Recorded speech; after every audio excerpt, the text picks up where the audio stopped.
sa mga kagalang-galang na mga mambabatas at miyembro nitong respetadong Quad Committee, sa ibang mga bisita at mga kapwa-testigo, isang magandang at mapagpalayang araw sa ating lahat. Ako po si Police Lieutenant Colonel Santi Mendoza. Opo. Isang PNP member at kasalukuyang assigned sa PNP Drug Enforcement Group. Una sa lahat, nais kong pasalamatan ang mga miyembro ng committee ito at ako'y pinagbigyan ng pagkakataon para mabigyang linaw ang mga issue at insidente kung saan lumabas ang aking pangalan kasama ang dating matataas na opisyal ng PNP. Nais kong ilahad sa kumiting ito ang katotohanan at mga detalye patungkol sa naturang operasyon para malinis ang pangalan ng mga taong gustong idawit ng mga taong totoong may kagagawan. Ako po ay isang alagad ng batas. Matapat kong ginampanan ang aking tungkulin na walang pag-alinlangan at handang isakripisyo ang aking buhay para lang gampanan ang tungkuling iaata sa akin ng mga nakakataas sa akin. Nais ko pong ipaalam sa kumiting ito na may mga lumapit na po sa akin na mga mataas na opisyal at maimpluwensyang tao at ipilit akong pinalalagda ng isang preparadong sinumpaang salaysay para idiin at idawit ang mga dating opisyal ng PNP at para mailayo ang isyu sa mga totoong tao na nag-utos sa akin para gawin ang masabi ko na ngayon at mali at mapanlinlang na kautusan.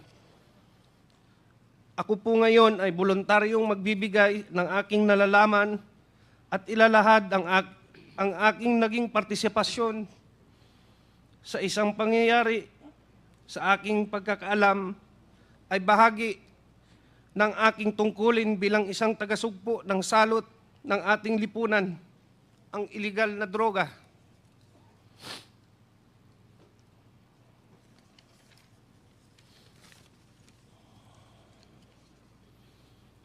Ngunit ako po ay nalinlang at napaniwala ang ibinigay na tasking sa akin ay makakatulong laban sa droga. Subalit ito pala ay ginamit sa kasangkapan para sa pansariling interes at masamang layunin. Ang paghahayag kong ito ay maglalagay sa panganib hindi lamang sa aking buhay, kundi kasama din ng aking pamilya. Subalit ako ay may tungkulin na iwasto ang aking naging pagkukulang dahil ako ay nalinlang. Kaya't panindigan at haharapin ko kung anuman ang kahantungan ng aking paglalahad ng katotohanan kahit ito ay maging katumbas ng aking buhay. Sana po sa aking paglabas at pagsabi ng totoo ay maibsan ang hinagpis at mabigyan ng hustisya si Attorney Wesley Barayuga at linisin ang pangalan ng mga taong idinawit lamang dito at panagutin ng tunay na may kasalanan. Sa panguli, taos-puso po akong humingi ng patawad sa mga taong naapektuhan ng pangyayaring ito, lalong-lalo na po sa pamilya Barayuga na naulila dahil sa maling gawa at panlilinlang ng taong may kinalaman nito. Mr. Chair, may I read my affidavit? Go ahead. Sige lang. Ako po si Police Lieutenant Colonel Santi Mendoza, na sa tamang edad, isang Pilipino nagtatrabaho sa PNP Drug Enforcement Group Headquarters, Camp Brigadier General Rafael T. Crami, Quezon City, matapos manumpa alinsunod sa batas, ay nagsasaad ng mga sumusunod. Ako ay aktibong miyembro ng Philippine National Police na may ranggong Police Lieutenant Colonel. Ako ay kasulukuyang naka-assign sa PNP Drug Enforcement Group Headquarters. Noong 2019, ako ay isang police major at naka-assign sa Philippine National Police National Headquarters for the Deputy Chief PNP Administration. Noong Oktubre 2019, nakatanggap ako ng tawag mula kay Police Colonel Edelberto Leonardo na nagbababatid sa akin na mayroon siyang espesyal na proyekto na may kinalaman sa isang high-value individual. Sangkot sa mga iligal na aktibidad ng droga, humiling si Colonel Leonardo ng aking tulong sa pagsasagawa ng operasyong ito noong panahong iyon. Nagatubili ako at sinabi sa kanya na kailangan ko munang pag-isipan bago ko tanggapin ang trabahong iyon. Sa kabila ng aking pag-alinlangan, iginiit ni Police Colonel Leonardo na kailangan kong maging handa kapag ibinigay na niya ang go signal kaugnay ng nasabing operasyon. Sinabi pa niya na ang pagsasagawa ng proyektong ito ang magdidikta sa direksyon ng aking karera bilang isang pulis. Noong Pebrero 2020, muling nag-follow up si Police Colonel Leonardo at nagbigay ng karagdagang detalye kabilang ang pangalan ng target na kanyang tinutukoy bilang isang Wesley Barayuga, na nalaman ko siya ay kalihim ng Philippine Charity Sweepstakes Office noong panahong iyon.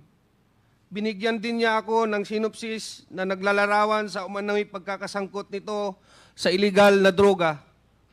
Matapos matanggap ang impormasyon, sinabi ko kay Sir Leonardo na dahil isang opisyal ng gobyerno ang target, mahalaga na magsagawa ako ng sarili kong verifikasyon. Ngunit sinabi niya na hindi na kinakailangan dahil ang utos ay mula kay GM Garma, dating Colonel Rowena Garma, na may personal na kaalaman tungkol sa mga iligal na aktibidad ng droga ni Wesley Barayuga. Sa kabila ng aking pag-aalinlangan na tanggapin ang utos na ito, sa kadahilanang isang opisyal ng gobyerno ang aming target, ako ay napilitan na lang na sumang-ayon at sumunod dahil ang utos ay mula sa nakakataas na opisyal at upperclassman ko na si Colonel Leonardo, at ang utos ay galing mismo sa isang opisyal ng gabinete ni Ma'am Rowena Garma. Sa personal na aspeto, nag-aalala ko ano ang maaaring mangyari sa aking karera bilang isang pulis at higit sa lahat sa aking buhay, pamilya, kung tatanggapin ko at tatanggi ako, usundin ang utos. Matapos tanggapin ang assignment, pinasimulan ko ang paghahanda para sa proyekto, kabilang ang pag-recruit ng isang angkop na tao para isagawa. Kinausap ko si Nelson Mariano, na kilala kong may network kaugnay sa ganitong klaseng operasyon. Dahil siya ang aking dating informant sa mga personalidad ng droga at binigyan ko siya ng paunang detalye ng proyekto. Gayunpaman, bago maisakatuparan ang anumang aksyon, dumating ang COVID-19 pandemic na nagresulta ng pagpapatupad ng mahigpit na lockdown sa National Capital Region na nagpahirap upang maipagpatuloy ang operasyon noong panahong iyon. Sarado ang mga tanggapan ng gobyerno at limitado ang galaw ng mga tao, kaya mahirap masubaybayan o masundan ang target. Matapos lumuwag ang mga lockdown measures at restriction, muling nakipag-ugnayan sa akin si Colonel Leonardo noong Hunyo 2020 at binigyan diin ang kahalagahan ng proyekto, lalo na't matagal na ang lumipas mula sa kanyang paunang utos. Sa kanyang panghihikayat, sumang-ayon ako na muling kausapin si Nelson Mariano upang alamin kung nakahanap na siya ng taong angkop sa itinakdang gawain. Nakumbinsi ko si Nelson Mariano na lumahok sa operasyon base sa intelligence report na tinanggap namin mula kay Police Colonel Leonardo, na siya namang nakuha niya mula kay Ma'am Garma. Nagsasaad na si Wesley Barayuga ay sangkot sa mga iligal na aktibidad ng droga. Sinabi rin ni Police Colonel Leonardo na may isang taong nagngangalang Tox ang makikipag-ugnayan sa akin at magbibigay ng karagdagang impormasyon tungkol sa target. Ang nasabing Tox, ayon kay Police Colonel Leonardo, ay isang bata ni Ma'am Garma mula sa CIDG. Matapos makatanggap ng tawag mula kay Tox, sinabi ko sa kanya, mag-coordinate siya sa aking middleman na si Nelson Mariano, na siyang magbibigay ng impormasyon sa designated hitman. Sinabi ni Nelson Mariano sa akin na nakahanap na siya ng hitman at nagngangalang Luloy. Sinabi niya na maasahan si Luloy at kayang tapusin ang ibinigay na gawain. Sinabi ko kay Nelson na makipag-ugnayan siya sa kanya, si Tox, na magbibigay ng detalye tungkol sa target. Pinayuhan ko siya na mag-ingat at magkita na lang kami muli pagkatapos ng proyekto upang ibigay ang bayad na manggagaling kay Police Colonel Leonardo. Noong Hulyo 30, 2020, muling tumawag si Colonel Leonardo at ipinaalam sa akin na ang target na si Wesley Barayuga ay nasa PCSO at maari na naming isagawa ang operasyon. Ipinadala niya sa akin ang larawan ni Wesley Barayuga habang ito ay nasa conference meeting sa loob ng PCSO. Sinabi ni Colonel Leonardo na ang larawan ni Wesley Barayuga ay kinuha at ipinadala sa kanya ni Ma'am Garma. Sinabi rin ni Colonel Leonardo na hindi kami mahihirapan sa pagsasagawa ng operasyon dahil nag-issue na si Ma'am Garma ng isang service vehicle para gamitin ni Wesley Barayuga at binigay sa akin ang description at plate number ng sasakyan. Sinabi niya na maari na naming tirahin si Wesley Barayuga pagkatapos niyang lumabas sa gusali. Ipinasa ko ang lahat ng impormasyong ito kay Nelson Mariano. Matapos na matagumpay na naisagawa ang operasyon, ipinaalam sa akin ni Police Colonel Leonardo na si Ma'am Garma ay nagbigay ng 300,000 bilang kabayaran para sa aming trabaho. At ito ay iaabot ni Tox sa aking middleman na si Nelson Mariano. At nang magkita kami ni Nelson, inabot niya sa akin ng halagang 40,000 bilang aking bahagi sa kabayaran. Isiginagawa ko ang salaysay na ito upang patunayan ang katotohanan ng mga nabanggit na pangyayari kaugnay sa pagpatay kay Wesley Barayuga na isinagawa sa ilalim ng utos at direktiba nila Police Colonel Edelberto Leonardo at Ma'am Rowena Garma. Bukod dito, ginawa ko ang pahayag na ito ng kusa. Walang anumang pamimilit, panggigipit o anumang uri ng kabayaran, salapi man o kahit anuman, at para sa anumang legal na layunin na maaari nitong paggamitan. Bilang papatotoo, aking nilagdaan ang salaysay na ito noong September 25, 2024 sa lungsod ng Quezon. Congressman Pimentel, go ahead.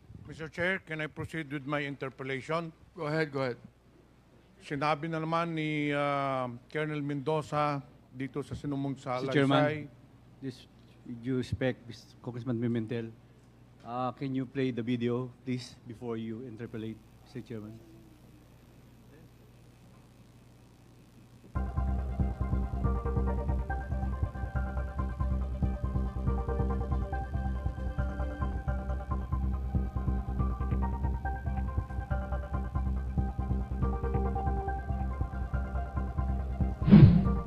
Colonel Santi, ito ba yung sasalaysay mo? Ito ba yung sasalaysay mo? Nakita natin sa video. Opo, Your Honor. Thank you, Mr. Chairman.